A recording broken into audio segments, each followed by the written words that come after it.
Kumuha lang dapat ng in-order na pagkain pero kinuyog at binugbog ang Pinay trans woman na mga Thai sa Bangkok kahapon. Wala nga raw alam ang kinuyog na Pinay trans sa nangyaring away sa pagitan ng mga Thai at kanyang mga kababayan.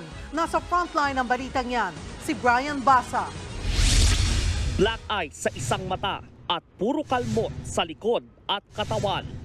Yan ang sinapit ng Pinay trans woman na si Ivy Garcia matapos pagtulungang bugbugin ng mga Thai trans woman sa harap ng isang hotel sa Bangkok, Thailand kahapon ng madaling araw.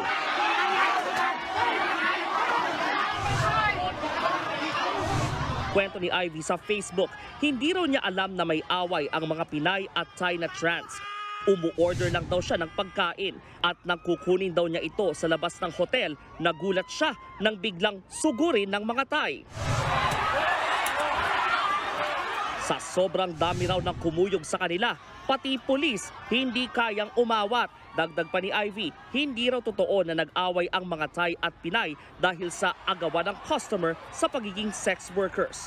Ayon naman sa kaibigan at kababayan ni Ivy na si Josiah, nasa kustodiya na raw ng Embahada ng Pilipinas ang Pinay trans at kasalukuyang nagpapagaling. Hindi naman daw ikinulong si Ivy ng Thai police. Sa naunang pahayag ng Department of Foreign Affairs, sinabi nilang hindi kasama si Ivy sa 3 Pinay trans na nang-away ng mga Thai. Bystander lang daw si Ivy nang atakihin siya ng mga ito. Kasalukuyan daw nagpapagaling sa ospital ang 3 pang Pinay trans na dawit sa gulo. Nagbabalita mula sa Frontline, Brian Basa, News 5. Mga kapatid, Cheryl Cosim po, huwag maging huli at maging una sa lahat sa balitaan. Para sa tuloy-tuloy na talakayang sa Frontline, mag-follow at mag-subscribe sa social media pages ng News 5.